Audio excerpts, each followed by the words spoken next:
Today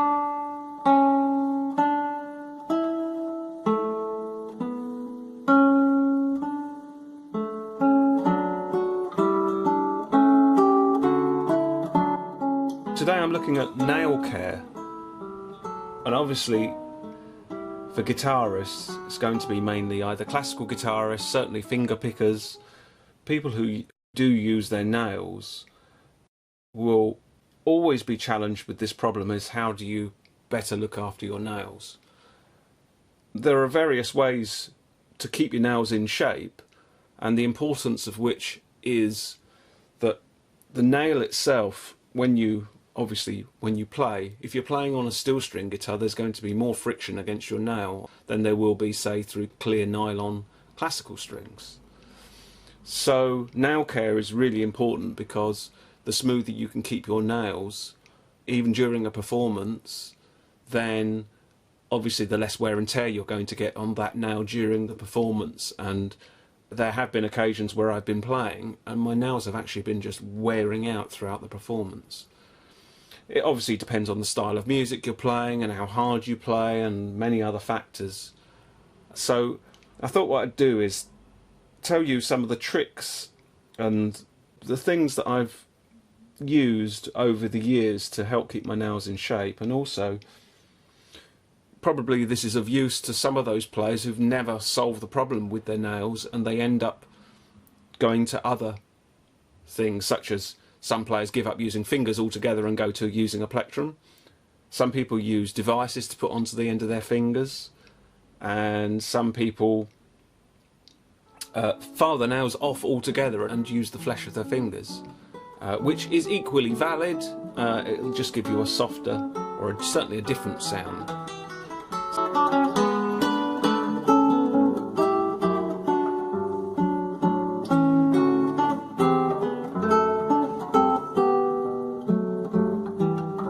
So what we're talking about really is how to, when you look at your fingers and you're looking at the shape of your nail, what you're doing is you're trying to shape it in such a way that it can catch the string in a way that doesn't grip the string in any one ridge. So everybody's nails are different. Some people's nails dip down. In fact, mine dip very slightly. They dip that way, and there's a solution for that as well, which I'll, I guess, talk about in another video. If you're a nail player like myself, I use my nails on both classical guitar and on steel string guitar and on electric guitar.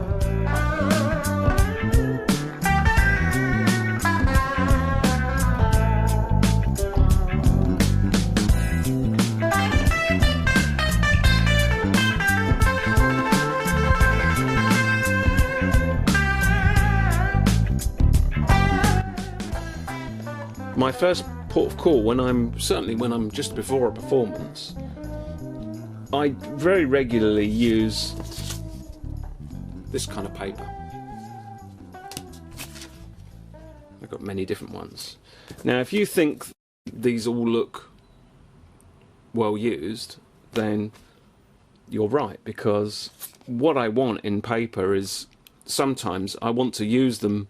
I might even use them a lot on my left hand where I don't actually need anything. So I've got a nail here that I'm on my left thumb, which I never use for any guitar playing, and sometimes I might want to wear a file down just on that thumb, so I might want to use some paper.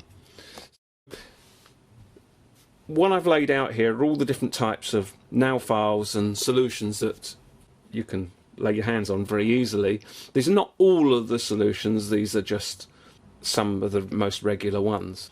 The first line of nail care is these paper.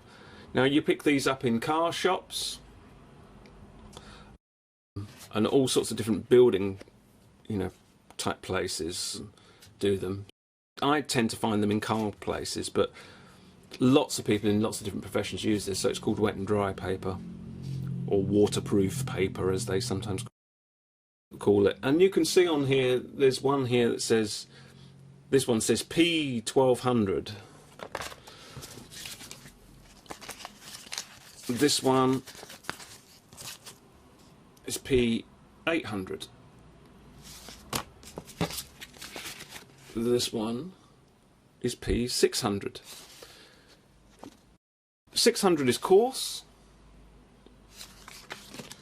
800 less coarse, 1200 is getting much smoother. You can also get 1600. You can buy sandpaper, so if you ever work on anything and you're using sandpaper, you'll notice that there are numbers on the back. It might be 240 or 400 or 100 or whatever the number. In other words, the lower the number, the greater the level of grit that's available to the paper. There's a nail file there. That one's 120 on one side and 240 on the other side. That's fairly coarse, so I wouldn't use that on my right hand nails. I'd use that on my left hand nails. Of course, I'm talking about my fretting hand. I'd use those on. I wouldn't use those on the picking hand if you're a lefty. A lot of chemists do these kind of nail files, which are Diamond Deb. You have to try different ones out from different shops, because sometimes they're pretty useless, some of the ones that they sell. So you need to go to a kind of reputable seller and then try one out and see how well it lasts. They should last a long time, but I've had some that don't seem to last very long at all.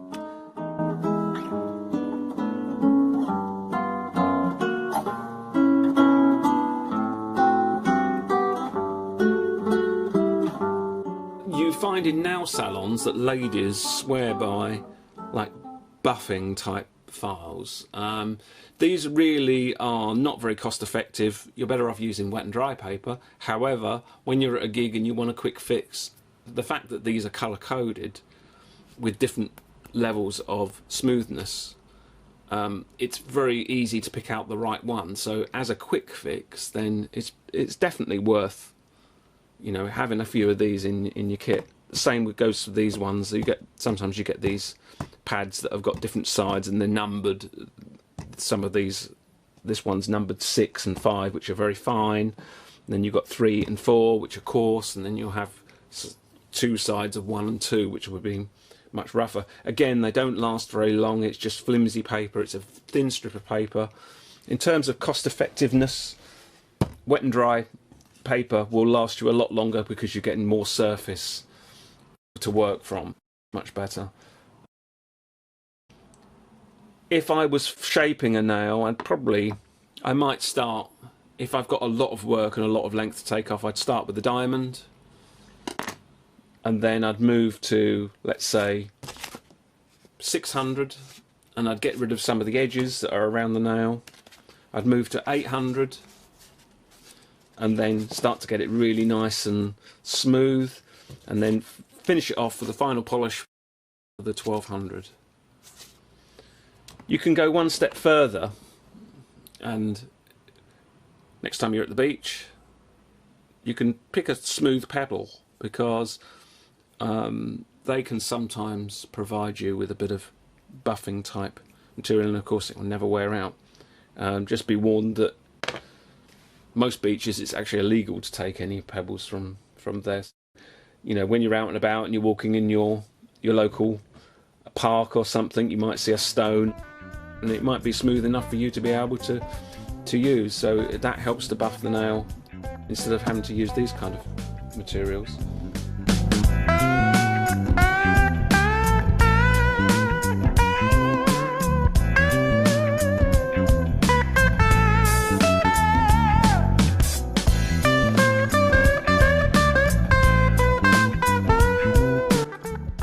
And then there's another aspect, which is how to maintain your nails, how to keep them in good order. You can use oils, coconut oil or any kind of oil is usually good, because what you're doing is you're preventing your nail drying out. So you're just returning some of the nutrients.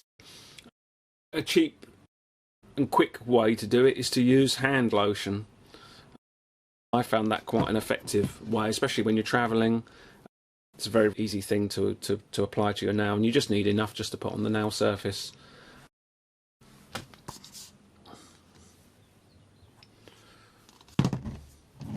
If I was doing my thumbnail, I would just put a little bit on the thumb. And it's just enough just to get the nail just oiled, just stops it drying out. Washing up is bad for your nails, so put gloves on, or preferably get someone else to do the washing up. Still, them being in the warm is very bad for them as well, because the nails curl in the warm.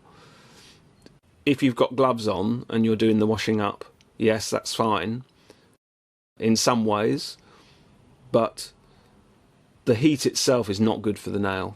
It tends to make the nail bend.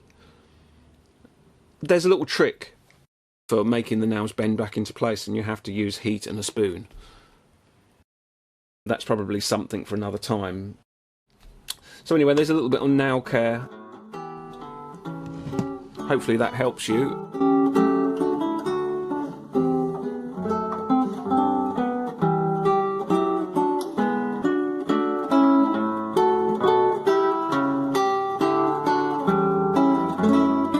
Please like and subscribe if you do that sort of thing, and I'll see you next time. So why not make the commitment to becoming a better player by subscribing to the channel? You can subscribe here.